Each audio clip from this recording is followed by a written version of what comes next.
My sister told my parents I was sleeping with her best friend, and now they think I'm ruining her life. So this all started yesterday when I, 22F, had a date planned with a guy. He ended up not showing, so naturally, I texted the group chat about it. My sister is in this particular group chat. I'm guessing my sister Sarah, 26F, told her best friend, Jay, 27M, about it because a few minutes later Jay texted me to ask if I was okay. I told him yes, just a little disappointed since I was pretty excited to try that particular restaurant. He said that he would pick me up at noon the next day so we could go eat there. I told him it wasn't necessary, but he insisted, so I agreed, not really thinking anything of it. Well, today he took me out as promised, and while we were eating, Sarah FaceTimed Jay. When he didn't answer, she called again. And again. He answered the fourth call and asked her what was going on. She said that she was just checking up on us and told me to call her later. Later ended up being almost 8 o'clock. Jay and I spent the rest of the day together, hunting down some collectible dolls we both like and trying different dessert spots along the way. On the way back to my apartment, Jay asked me to change the music on his phone. When I opened it, I saw that my sister had called him about 30 times throughout the day and texted him across multiple different apps. Jay put his phone on Do Not Disturb after lunch, so it made sense why he didn't see those notifications. Once he dropped me off, I called my sister and asked her if everything was alright. She said yes and asked if I had forgotten to call her back sooner.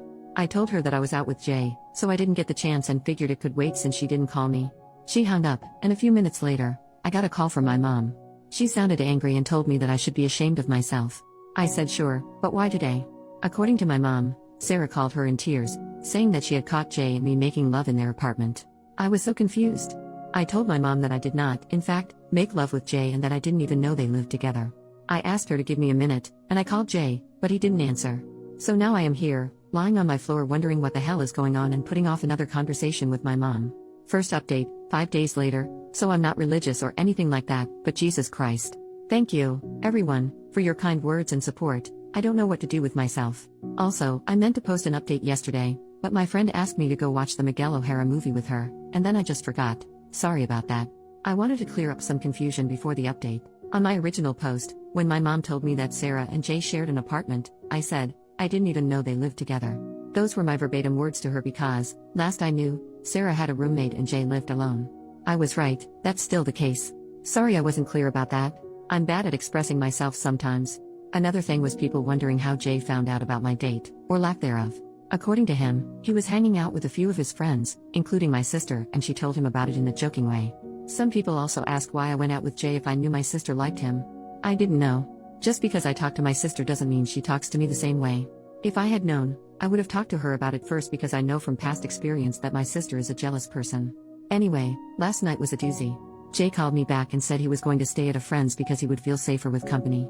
I asked him if there had ever been anything romantic between him and my sister. He said the only thing was that he kissed her at a New Year's party at midnight because she was feeling left out. Obviously, I can't confirm if that really is the only thing. He also said that he had never even talked about moving in with Sarah, so he doesn't know why she would say they were living together. After I spoke with Jay, I called my mom again. She still sounded pissed, but this time I could hear my sister crying in the background and my dad yelling to get our butts over there, our being Jay and me, presumably. As I told my mom earlier, I didn't have Jay's butt, and I don't like to drive at night, so I told them I would go the next morning. That also gave me time to gather any evidence I could to prove my innocence. Jay even sent me a copy of his lease to prove that he and Sarah do not live together. I went to my parents alone because Jay has a job. As soon as I arrived, my parents started yelling at me. Just the usual stuff, that I was disrespectful, but they never expected this from me. How dare you do this to your own sister? You know she already has a hard time, why make her life harder? My dad even called me a whore. That was fun. I kind of just sat there doing the math on how much faster I could finish my grad program and flee the country, or at least the state. I wasn't very tuned in until my mom told me that if Sarah lost her job because of me, I would need to financially support her until she found another one. That's when I snapped and told them that if they thought I was going to do that, then they were as delusional as my sister. Missing one day of work because of a tantrum over something that didn't even happen was not going to get her fired. My dad said that Sarah had been missing work to make sure that Jay wasn't leaving early to go see me. I found out my sister also told them that Jay was missing a lot of work, so he wasn't taking enough home for their bills, and they had been sending her rent money for months. I told them it wasn't true and showed them the lease Jay sent, which clearly stated the day the lease started and when it ends. It also had his address, which is not the same as Sarah's.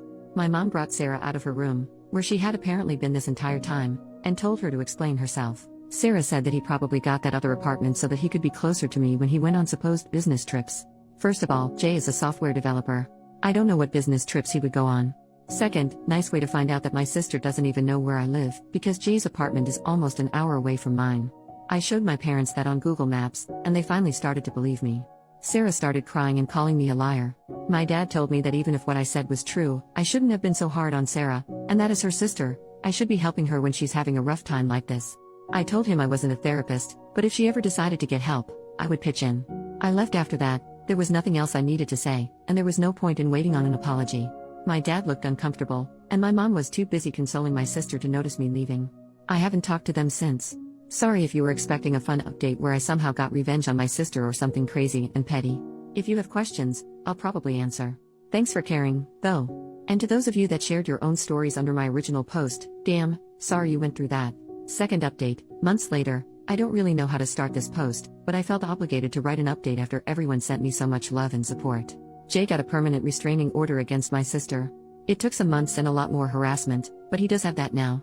As for why my sister was lying to get money from our parents, I couldn't tell you. I don't know where all the money was going, but I'm pretty sure that she lied because she didn't want them to be disappointed in her. A lot has happened, but to sum up, my sister was arrested for violating the restraining order and breaking into my home. My parents were furious with me after I didn't help bail her out.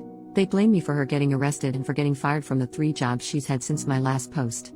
Since then, I have not had any contact with my mom or my sister. My dad called to wish me a happy new year, but that's about it. Also, I finished my master's degree, and after countless job applications and rejections, I finally found a job in my field. It's far away from where I currently live, which is a major plus. I'm sad to be leaving my friends, but I'm so excited to start this new chapter in my life. I think overall, I am in a much better place mentally than I was when I first wrote my post. I intended to use Reddit as a tool for journaling, but I think that didn't really work for me, so I found different methods to express and reflect on my feelings and situations. I think I'll still use my account, but probably just for trivial things that will hopefully not get very much attention.